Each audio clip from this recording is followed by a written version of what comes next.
ఎట్లా అనిపిస్తుంది? ఈ ఏడాది దగ్గరకు వస్తుంది కాంగ్రెస్ పార్టీ అధికారంలోకి వచ్చి, ఎట్లుంది పార్టీ?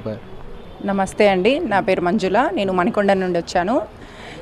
నాకు రాజకీయాల గురించి అంతగా తెలియదు, కానీ నేను ఇప్పుడు చూస్తున్నది ఏంటంటే రాజకీయానికి నాకు సంబంధం లేదు. జస్ట్ నేను అభిమానంతో బీఆర్ఎస్ పార్టీ అంటే అభిమానంతో వచ్చాను. కానీ ఏ లీడర్నైనా చూసి నేర్చుకోవాల్సినవి కొన్ని ఉంటాయి. సామాన్య పౌరురాలుగా కూడా వాళ్ళకు కూడా ఈ యొక్క ఇంటి పెద్దనే మనము వాళ్ళని అనుసరిస్తాం. పిల్లలు ఆ ఇల్లు బాగుంది అంటే ఆ ఇంటి పెద్ద బాగుంటేనే పిల్లలందరూ మంచి సంస్కారం, మంచి విలువలతో పెరుగుతారు.